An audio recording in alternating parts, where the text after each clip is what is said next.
private wealth advisor Derrick Kenney is with us this morning. We're talking about the very different way in which this president conducts his business.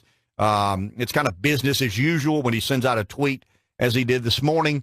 But one thing that I remember was James Carville, Democrat analyst, and a lot of his associates were talking the night of the election when futures sold off 700 or some odd points. We were told Wall Street would be obliterated.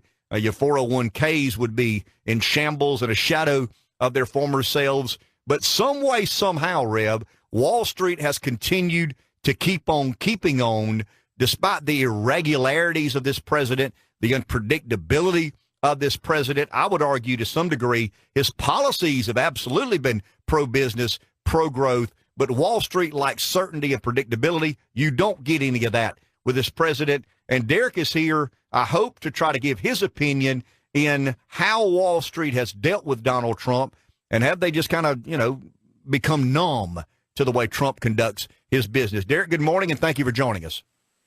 Great to be with you as always. Thank you for having me. Is that somewhat of an accurate depiction of Wall Street in relation to this very unusual American presidency?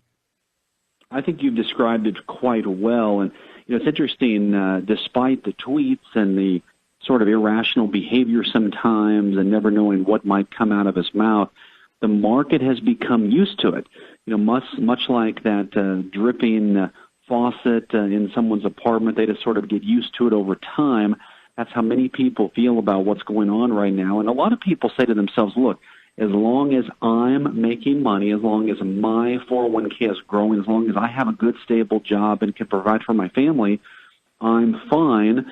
And he is what he is. And so, again, many people, and this can be a very hot topic for people to think about because there's a lot of people very, very pro-Trump, very, very against Trump, and everywhere in between. The market, though, does like certainty. And, what they want to do with Trump is put him on a shelf in a nice, neat box and have some definition. What Trump has done is he's taken himself off the shelf. He's ripped open the box. Everything is spilled out, and the market doesn't know what to do with that except to say, look, he is who he is. As long as the economy stays strong, then we'll just keep chugging along. But you've got the Trump that is disruptive. You've got the Trump that is unpredictable. You've also got the Trump when you analyze his policies. I would argue deregulation, tax reform have been very much pro-Wall Street, pro-growth, pro an American economy. We do have this hint of nationalism and the anti-globalist streak that kind of is prevalent in the forces that elected Donald Trump. But is it fair to say that despite the inconsistencies in behavior, the policies have been very pro-growth and pro-business, and at the end of the day, that's far more important to Wall Street? Well, I think you're spot on. That's how Wall Street is viewing what's happening. And you think about Trump's economic report card here. We've got strong economy, record low unemployment, lower taxes, robust corporate earnings numbers. All of those are very, very strong. The challenge now is back in February. Let's go back in the rearview mirror when he mentioned the T word, which was tariff. And suddenly the market plummets 2,000 points, is crawling its way back up since then. The concern now is how deep will the trade war, if one erupts, go, and what does it mean? Many presidents prior to Trump have lamented about the unfair trade practices of China and of many other countries, but no one did anything significant about it. And Trump put his foot down and said that enough is enough.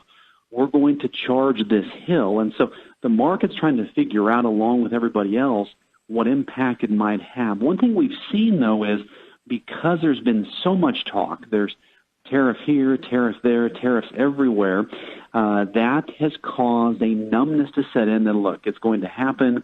And as long as consumers don't pay more at the pump or have money come out of their pocketbook at their local retailer, they're fine. And for the most part, that may be the case. Most big corporations will likely absorb any type of price increases because they want to stay competitive.